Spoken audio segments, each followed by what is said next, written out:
Najuspešnejši slovenski košarkarski klub Union Olimpija je dobila novega trenerja. Aleša Pipana bo nadomestil Memi Bečirović, ki je pred 7 leti že vodil ljubljanski klub.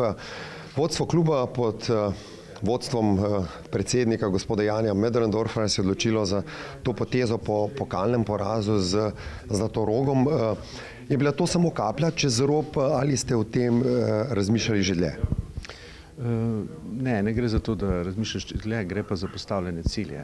Vi veste, da za tekma v Laškem je bilo za nas pomembno zaradi tega, ker smo štartali z ciljem za osvojitev pokala in v resnici smo se potem odločili, da je to pač za nas in za Olimpijo zelo pomembno, predvsem tudi zaradi neke nove energije, ki je treba preprosto na nekih določenih trenutkih presekati in upam, da bo to pač pomagalo, predvsem za naslednja dva cilja, to je državno prvenstvo in pa seveda za osvojitev le-tega in pa seveda vstop v evropski pokal za naslednjo leto, kar pomeni seveda uspešne tekme v ABA ligi.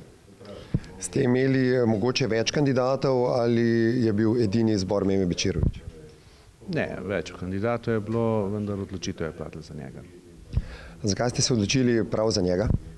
Prvič zato, ker pozna Olimpijo, drugič zato, ker do fantov in bom rekel skupine članov je predstavila neko določeno avtoriteto, ki jo potrebujejo in ne nazadnje tudi zaupanje v njega, da jih bo lahko vodil z dirigentsko palico po parketu. Z njim ste se dogovorili za sodelovanje samo do konca sezone, kako to, da ne še za naprej? Zato, ker ta trenutek sta pomembna dva cilja, kot sem jih že omenil. Vi veste, da klub ima skupščino in o tem, kdo in kako naj bi vodil naprej, bo odločalo novo vodstvo.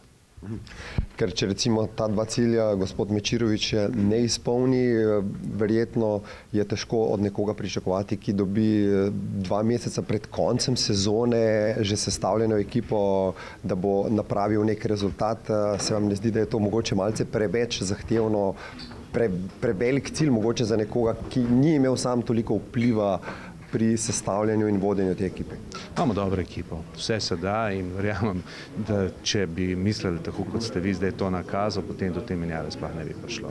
Dobro, mi vam želimo, da se vam te cilji uresničijo in hvala lepa. Hvala lepa tudi vam.